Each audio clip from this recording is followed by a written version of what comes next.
This is the Leitmotif and Movement Podcast, a father and son's journey into the vast worlds of music.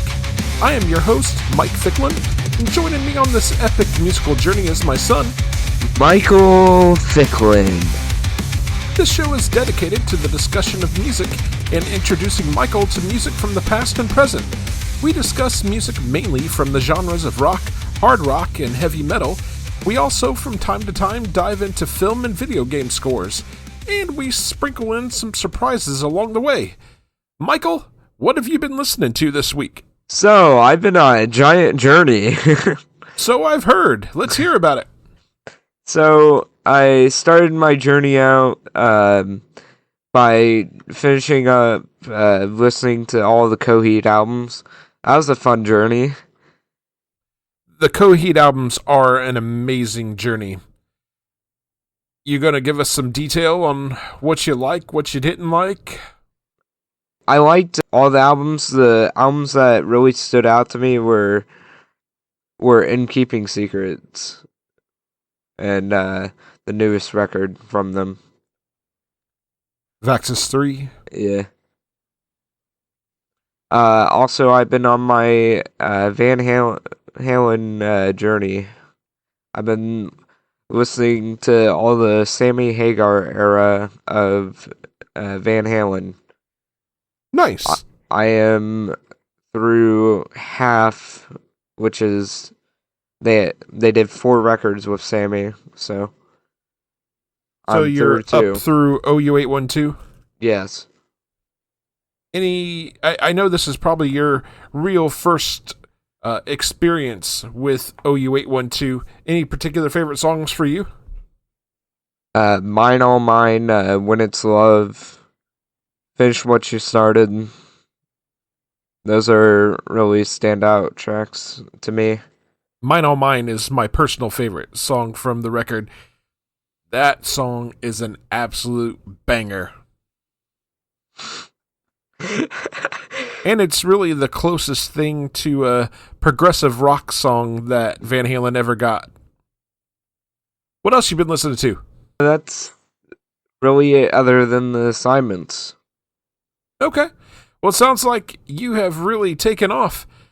I'm really proud of you for stepping up and deciding to dive into some of these catalogs by yourself. Are you planning to get into some David Lee Roth era Van Halen? Maybe. I'm still debating on that one. You really should. It's really, really good. I mean, obviously, David Lee Roth is a different singer than Sammy, but I'm telling you right now, the Roth era records are so worth your time. All right. I think it's your turn. All right. So for me, I didn't really have a whole lot of time over the last couple of weeks to just really sit down and dedicate myself to listening to music. However, I think it was 2 weeks ago, Metallica put out a remastered deluxe box set for Load. Let me just start with saying that I have thoroughly enjoyed the deluxe box sets that Metallica has been releasing for all of their catalog so far. Getting to listen to demos, rarities, and live performances from each time period is an amazing experience. However, I have to admit that when the Load box set was announced, I was a bit nervous, to say the least.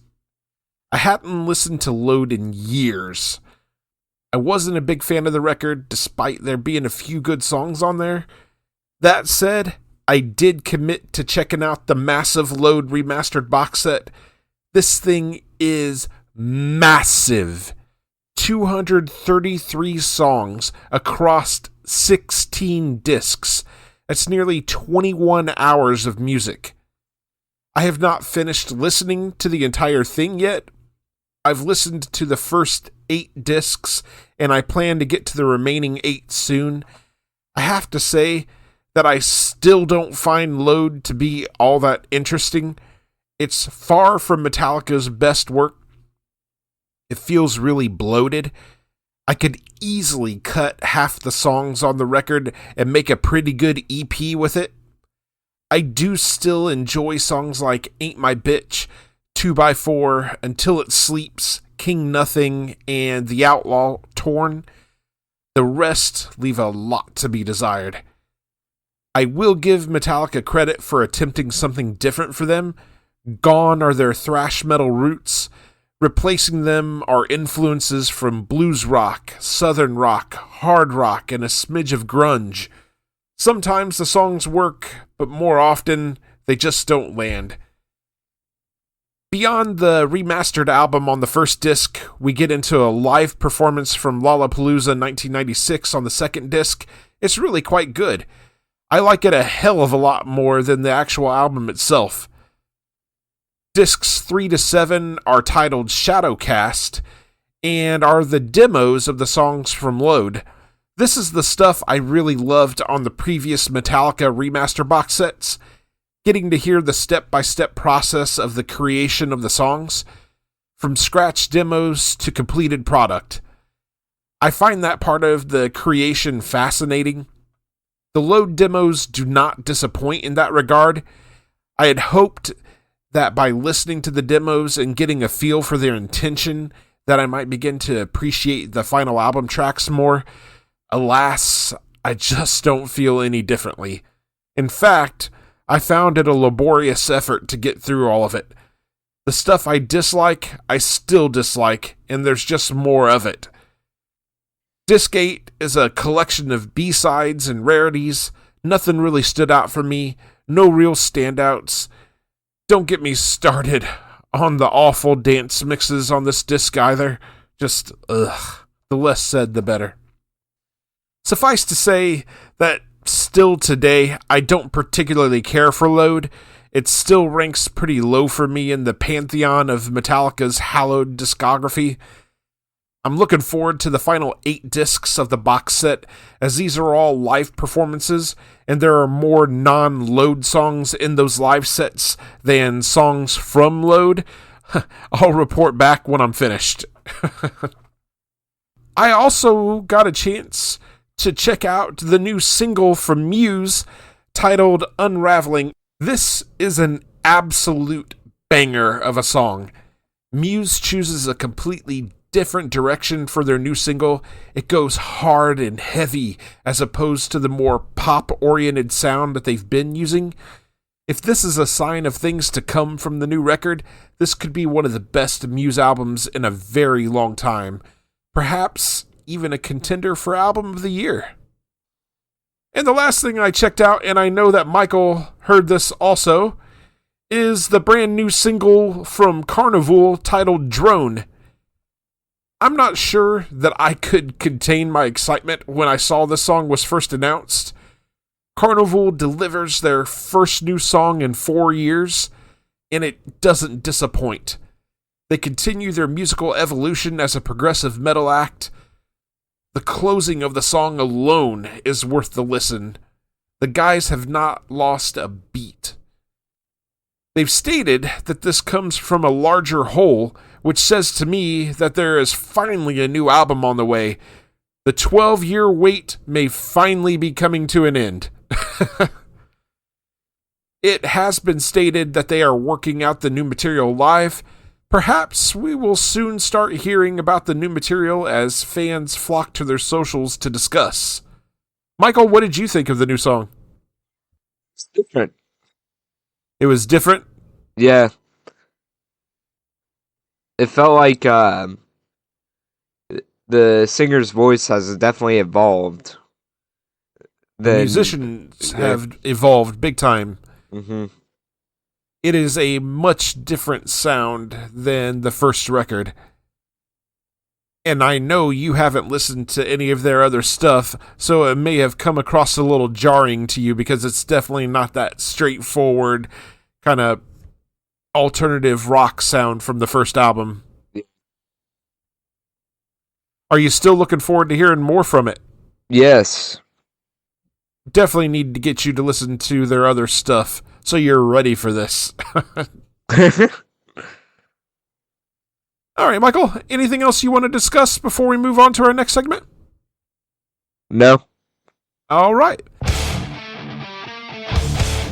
So we will move on to our next segment. This is the Art of Discovery, wherein we take a listen to some bands that are either unsigned or just not getting the love and attention that we feel they should.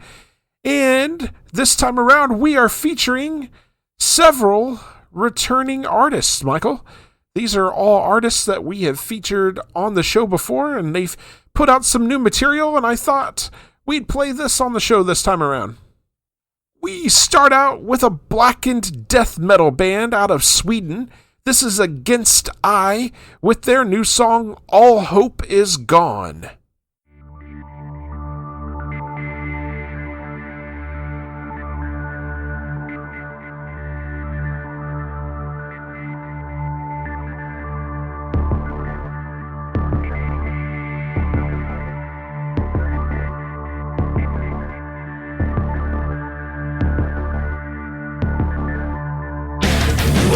Darkness creeps in. The smell of sulfur comes. The shadow seems to move. Yes, the wolves howl at the moon. In the dead of night so cold. With your breath almost freezing. Curse me, the so-called God, who lets his children suffer. Abandon all hope, all is lost. Abandon everything held dear. Yes, the midnight hour is coming, and the blood will rises.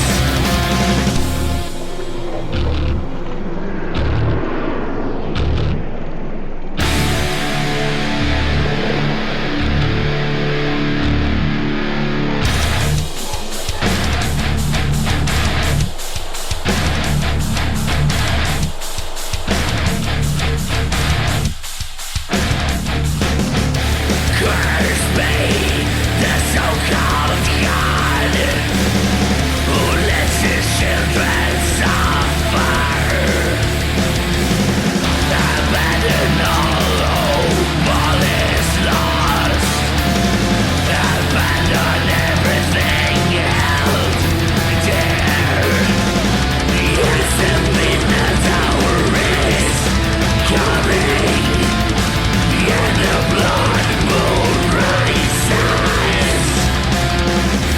Sickening screams of terror echo amongst the snow-covered ground. Swallow blood and gunpowder mixed with the burning fires. Looking up to see the devil's eyes. Yes, the final shots and alive. Curse me, the so-called God, who lets his children suffer. Abandon all hope, all is lost. Abandon everything held dear. Yes, the midnight hour is coming, and the blood moon rises.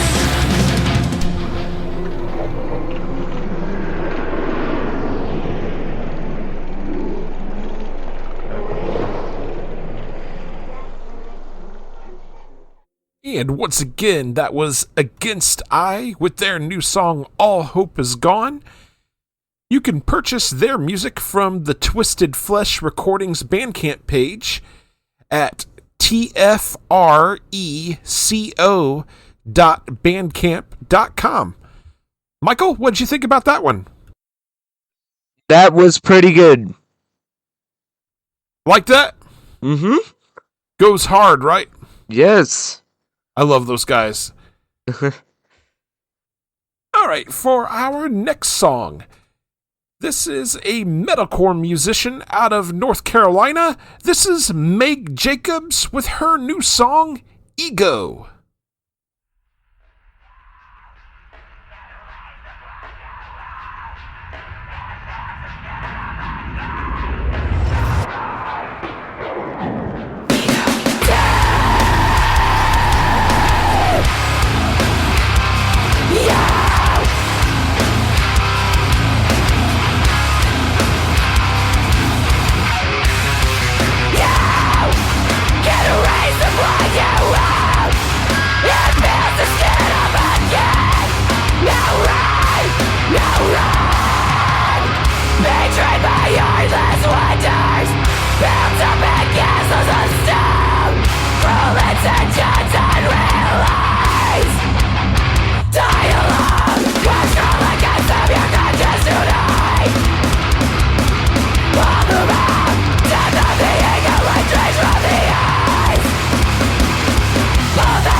And once again, that was Megg Jacobs with her song Ego.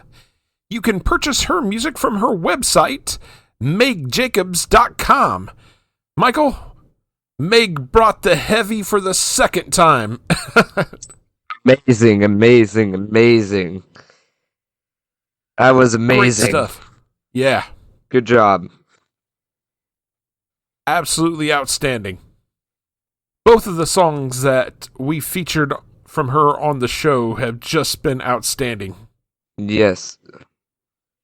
All right. Our final song for the segment comes from a metalcore band out of Frankfurt, Germany. This is Panicwaves with their new song, Disguise.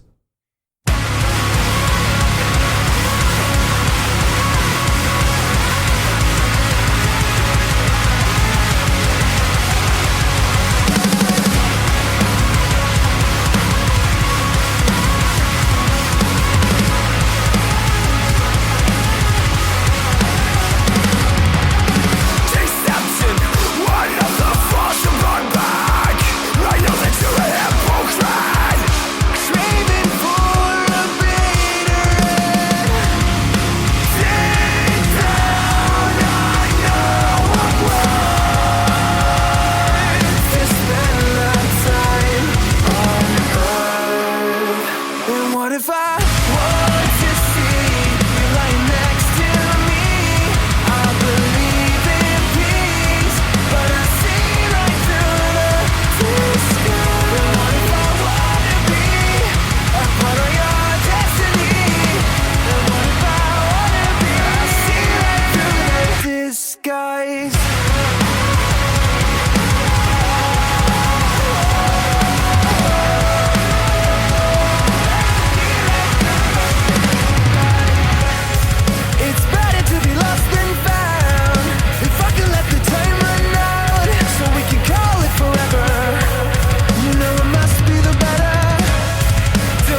And once again, that was Panicwaves with their new song, Disguise. You can purchase their music from the iTunes store. Michael, what did you think about that? It's amazing. Enjoyed it, eh? Yes. That gets my recommendation of the week. I thought all three songs on the segment were absolutely outstanding. Great job from all three. Yes. We would love to once again thank Against I, Megg Jacobs, and Panicwaves for allowing us to play their music on our show. And if you would like to have your music played on our show, feel free to reach out to us at lightmovepod@gmail.com or contact us on one of our socials. We'd love to check your music out, and if we like what we hear, we'd love to feature it on the show. Michael, any last thoughts before we move on to our next segment? Nope. Okay. So we will move into our main topic of the episode. We are breaking down Steve Vai's 1993 release, Sex and Religion. A little bit of background. This is the third studio album from American guitarist Steve Vai, and it was released under the band name Vai on July 23rd, 1993 through Relativity Records. It is known as the first major appearance of Devin Townsend, who performed vocals for the album and, of course, went on to later fame with his Devin Townsend project, Strapping Young Lad, his, own solo stuff. I mean, he's had a massive career. And at the time, Devin was only 19 years old, Michael. Sex and Religion reached number 48 on the US Billboard 200, number 17 in the UK Albums Chart, and also charted within the top 60 in 4 other countries.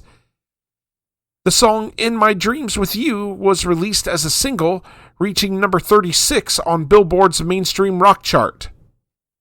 The personnel that were on this album featured Steve Vai on guitar, did some vocals, Devin Townsend on lead vocals, Terry Bozzio on drums, T.M. Stevens on bass, Kane Roberts on background vocals.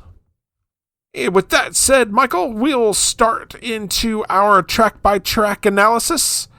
We start with track number 1. This is An Earth Dweller's Return. I like the guitar riff on this song, and throughout the song you kind of hear like clinking sounds, like marching and stuff. Yeah, it's just like a brief intro track. We definitely are hearing the sounds of, it sounds to me like breaking glass and kind of gusting wind. And then there's that really spacey guitar riff from Steve Vai. It's a pretty cool intro track. Not much to it, but it is a pretty cool intro track. Michael, anything else to say on this one? No. Okay. So we'll move on to track number 2. This is Here and Now. Michael, what do you got on this? This song is really upbeat, and I like the vocals, the guitar riff, the drum work. It's all amazing. Yeah, let me go ahead and point out that there's some outstanding bass work on this from T.M. Stevens. I really dig the main guitar riff from Steve Vai. It's got a great groove. As you would expect, there's a killer guitar solo from Steve Vai. Terry Bozzio's drums kick ass on this song. He's driving that up-tempo sound. We get introduced to vocals from Devin Townsend here as well. I love Devin's vocals on this song. His cleans are fantastic, and he even gets into a few screams. It's a big performance. I feel like the lyrics seem to be about looking within and finding the power within yourself to make a difference. Michael, do you have anything else on Here and Now? No. Okay. So we'll move on to track number 3. This is In My Dreams With You. Michael, what do you have on this? Fun fact, this song is the most popular song on the album. Per Spotify? Yes.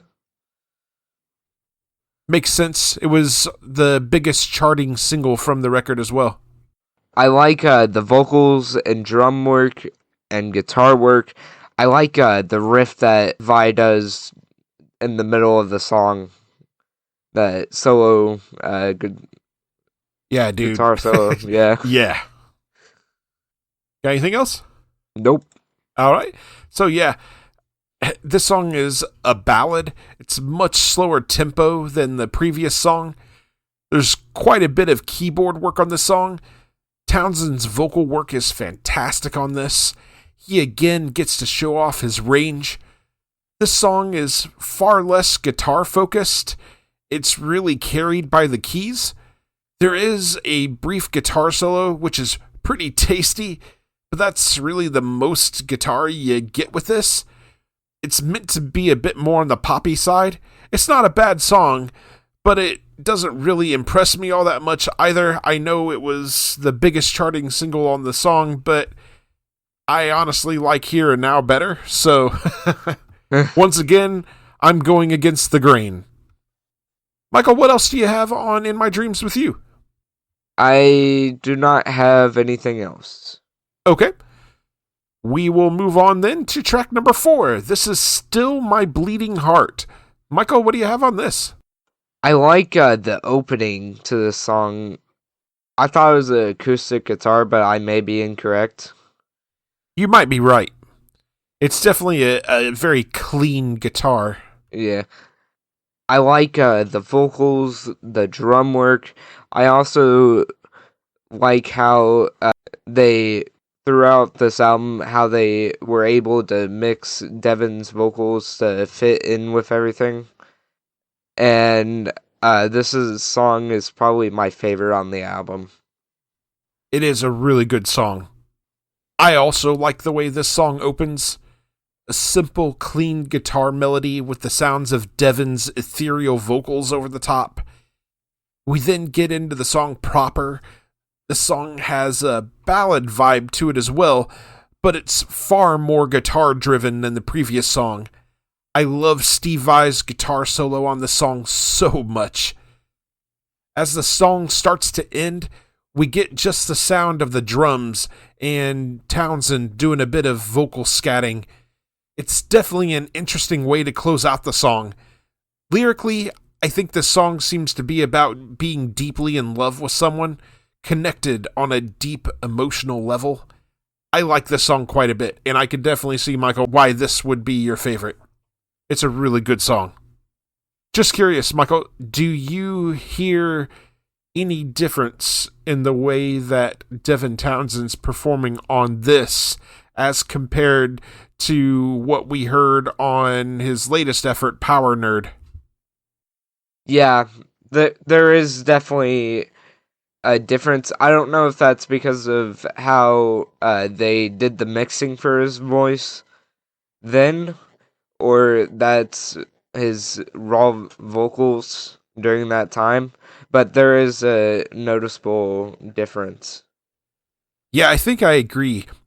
His vocals definitely seem to be a bit more raw on this, and that's not a bad thing at all, but you can definitely hear the musical evolution from here to where he's at on his latest record. Anything else to say on Still My Bleeding Heart, Michael? Nope. Okay. So we'll move on to track number 5. This is Sex and Religion, the title track from the record. Michael, what do you got on this? I like the opening guitar work, and the vocals and the drums work on this song is just amazing. This setup for this band was amazing. You mean like the band itself? Yeah. Yeah, it's filled with some top tier musicians, man.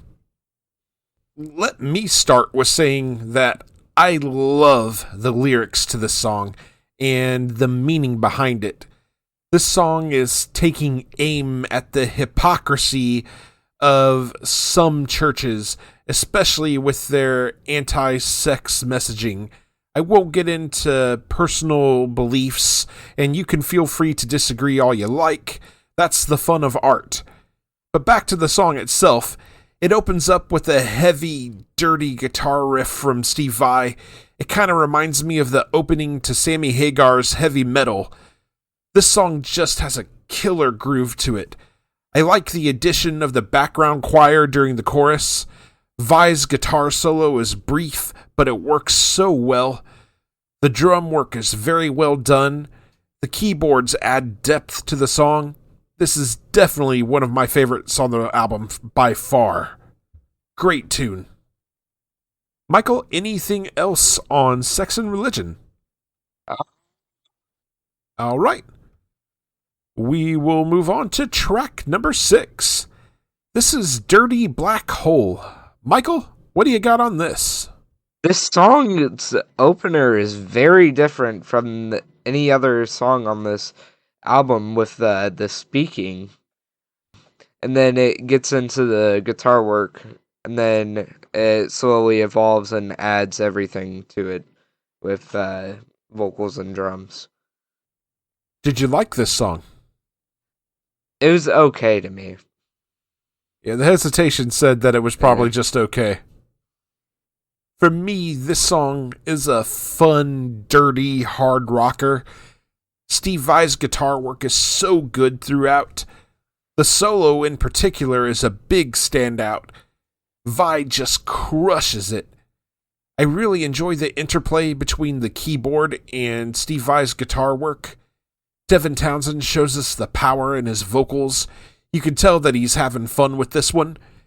Lyrically, this seems to me that it's about someone that is obsessed with sex. Their mind is always in the gutter. However, they realize they have an addiction and are looking to be cured of it. I love the closing of the song. There's so much happening. It feels very jazzy. The double kick is going on the drums. There's more keyboard and guitar interplay happening before it comes to a sudden halt. Great song. I like this one. Michael, what else do you have on Dirty Black Hole? I do not have anything else on it. Okay. We will move right along to track number 7. This is Touching Tongues. Michael, what do you have on this? Interesting song name.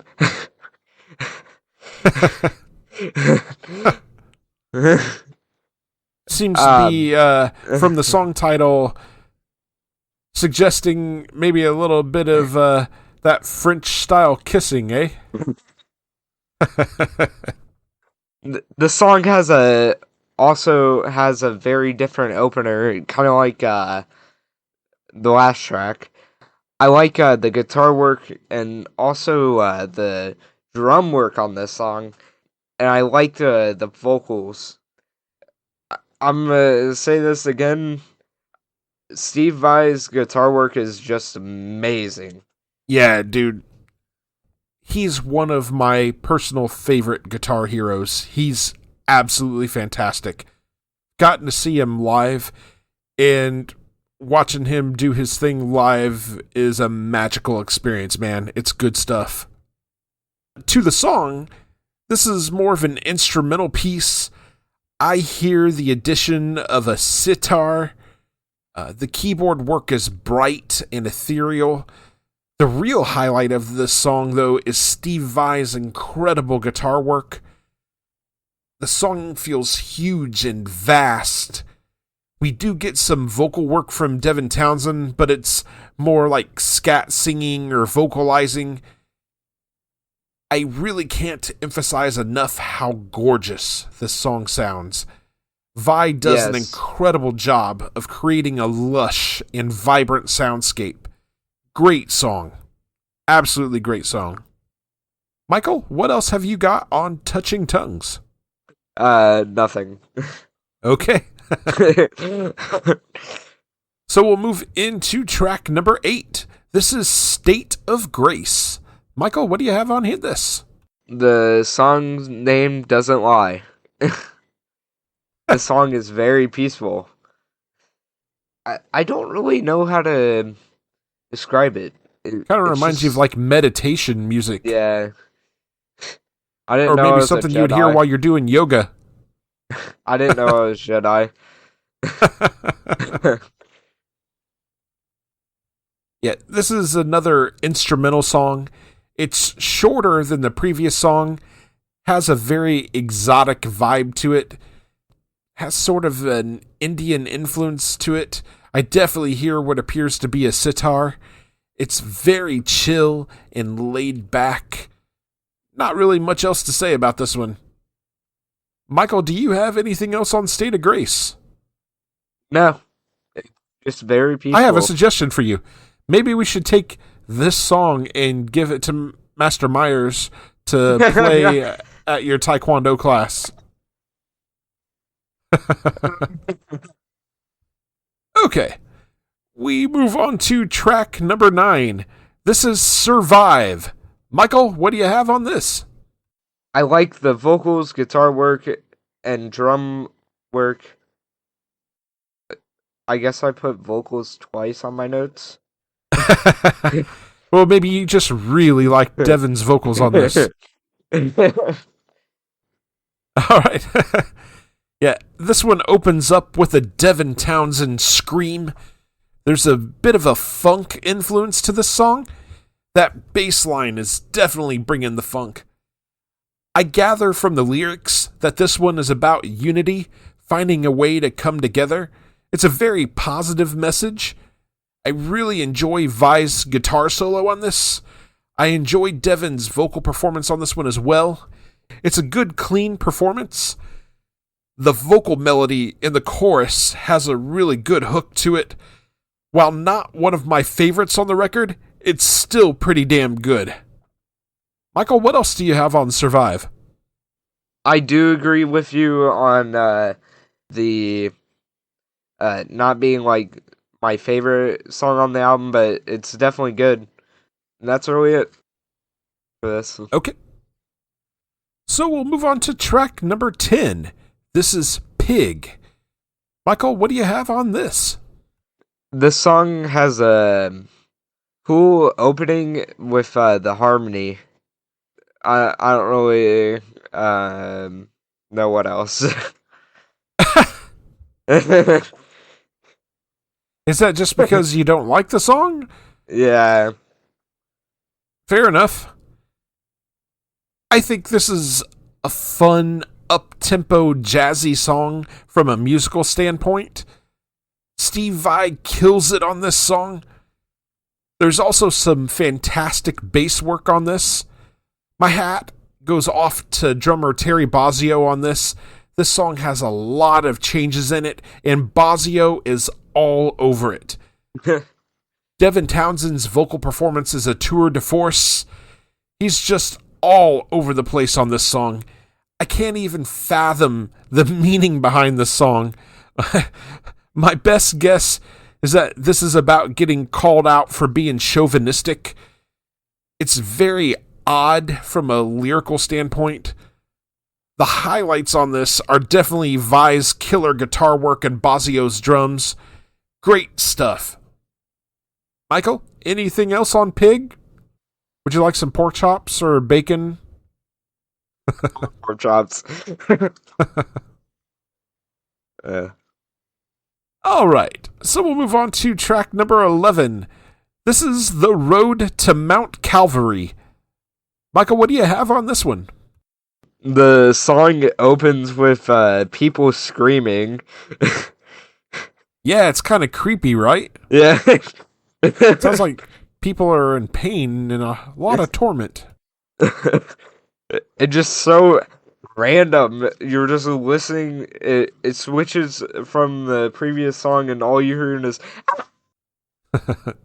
This is a very cool, very moody opening to the song. When I hear it, it kind of reminds me of like a scene in a movie where a huge discovery is being made, and there's this, enlightening, ethereal music playing. As the song continues on, we hear the wailing of people in pain, the sounds of torment. The music grows darker and more ominous.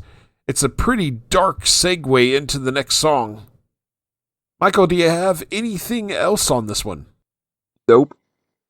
Okay. We'll move on to track number 12. This is Down Deep Into the Pain. Michael, what do you have on that one? There's some like screaming at the beginning of the song. It like kind of trails in from the last track.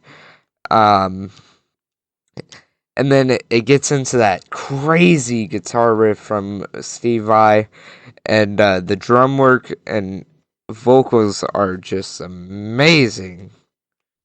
Yeah, this is one of the longest songs on the record. It opens with a fury. There's some absolute guitar pyrotechnics from Steve Vai. The verses are quieter, with a more clean and subdued vocal performance from Devin Townsend.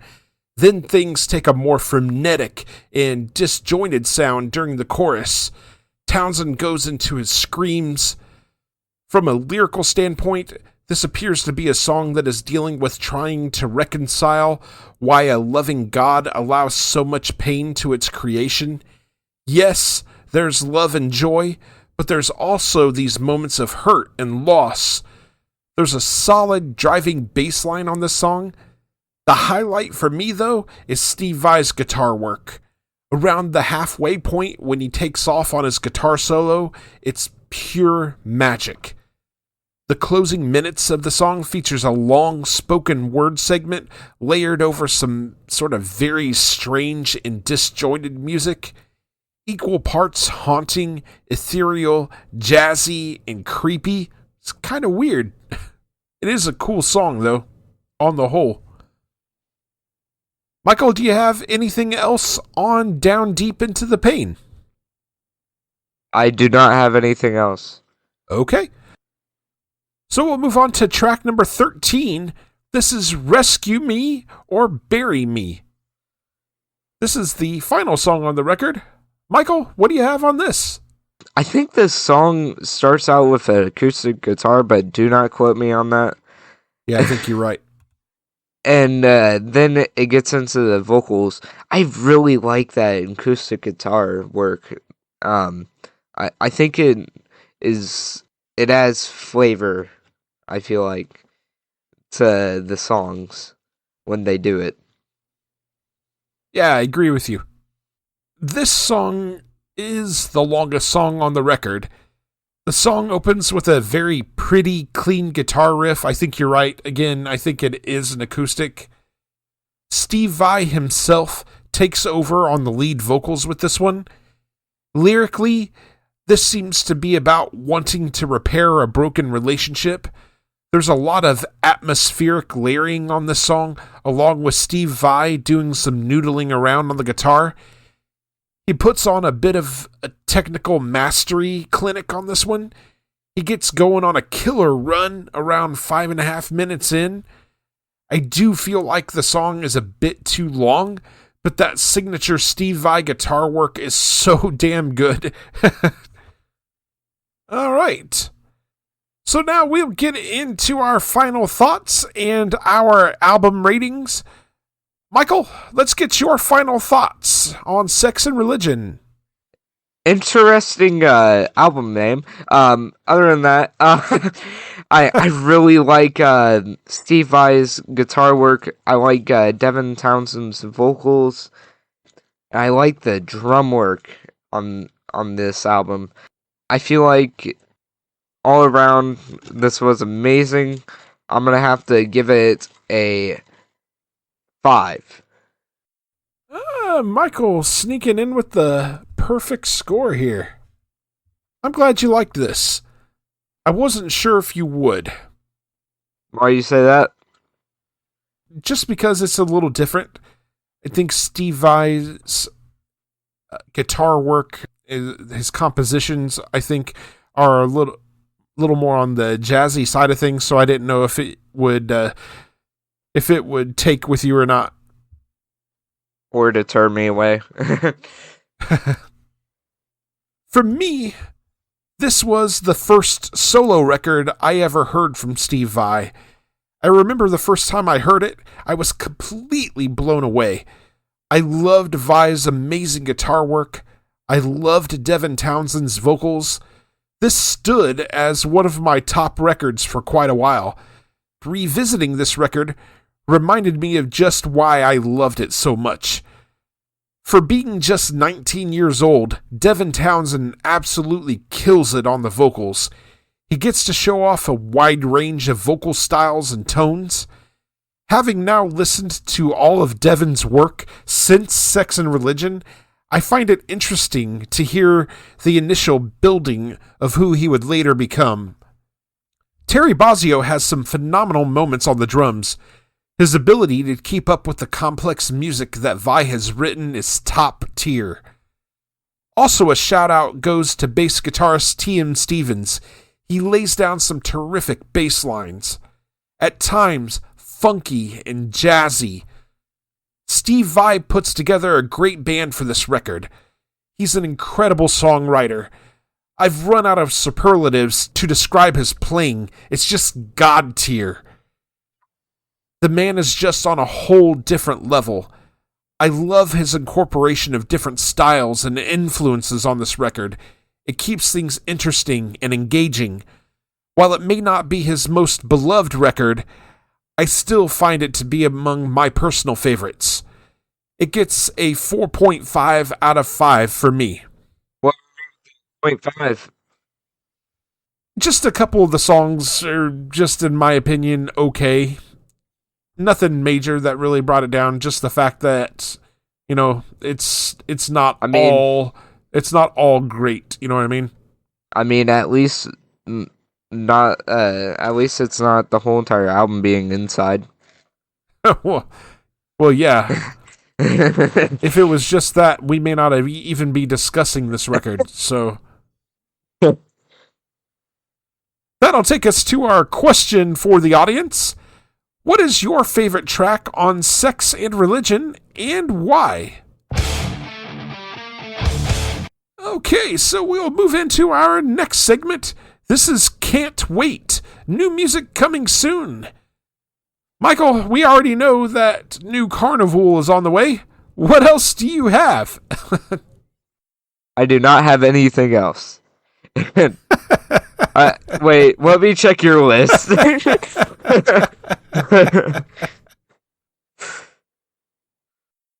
Okay, so nothing. All right.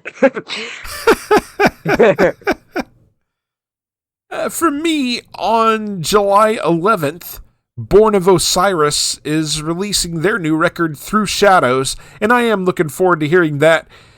That seems to be the only thing that's actually on my radar for the next couple of weeks. Not saying that there couldn't be something else that does pop up, but that's the only one that's really on my list of things I'd like to check out. Also recently announced, I saw that on November 13th, we are getting something from The Reticent. What it is, I'm not sure. They posted a cryptic post on Instagram that just says the wait comes to an end. So I don't know if that means it's a new song, or maybe they're going to drop the whole record. I think this is probably more likely going to be a single, and then the announcement of the new record, but we'll see. Maybe it is going to be the new record. I mean, it's plenty of time between now and then to certainly put out a new record, so maybe the whole record's coming on that date. Looking forward to it either way. Alright, so now we will move into our listener feedback segment. And we did get one piece of feedback. This was regarding our last episode, episode 24, which was on Skid Row.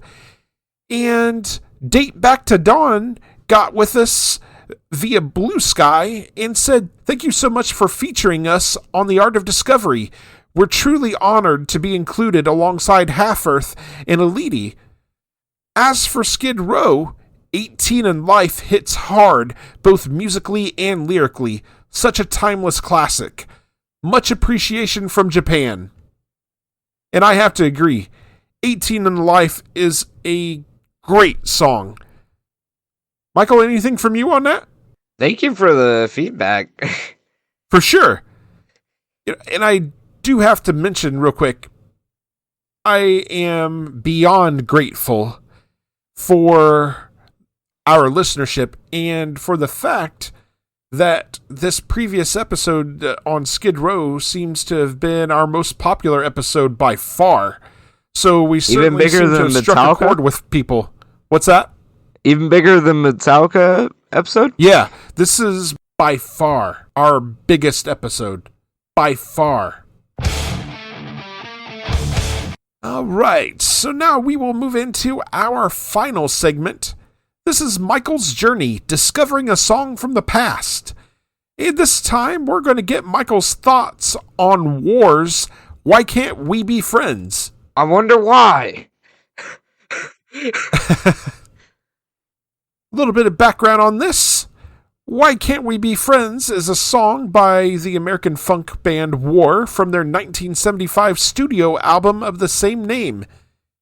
The song reached number 6 on the Billboard Hot 100 in the summer of 1975 and uniquely features each band member singing their own verse. And I thought this was a cool point. It was played in outer space when NASA beamed it to the linking of Soviet cosmonauts and U.S. astronauts for the Apollo-Soyuz test project. That's cool. Yeah, that's really cool. Billboard ranked it as the number 24 song of the year 1975. I thought that was really cool. Yes, that is. Very, very cool. It did hit number 9 on the U.S. Hot Soul Singles chart and number 6 on the U.S. Billboard Hot 100. Pretty cool stuff. All right, Michael, what do you have on this one? I like the beat of this song. I also like the background vocals and the main vocals. And I like the drum work that pops up here and there. The song, it's understanding that this is a classic and a great song. Did you like the lyrics to this song? I did really fully catch on to all of the lyrics. But I kind of... Google is your friend. I know what Google is. Just saying. I know what Google is. It takes you an extra 2.5 minutes of effort to read the lyrics. I don't feel like it. Just saying. This is such a fun song. The first time I remember hearing it was when I worked for a movie theater back in the late 90s. This song played over the closing credits to Lethal Weapon 4. It has a fun, funky groove to it. There's some funny lyrics in this that stand out to me. I don't know why, but the lyrics, I know you're working for the CIA. They wouldn't have you in the Mafia, makes me chuckle every time. There's also the irony of the band being named War and singing a jovial song asking, why can't we be friends? There are some great vocal hooks on this, and the chorus is instantly memorable and catchy. It's one of those songs that always makes me smile when I think of it or when I hear it. Such a fun song. Good stuff. Michael, let's get your rating out of 5 on this one. I give this a 5 out of 5. Perfect score for Michael. Actually, a perfect score for the show for Michael. All right. So, up next on your journey, Michael, we're going to cover Richard Marx's Should Have Known Better. Should have known better. And for our main discussion on our next episode, We're going to be talking about Killswitch Engage's 2002 release, Alive or Just Breathing. Are they really just breathing?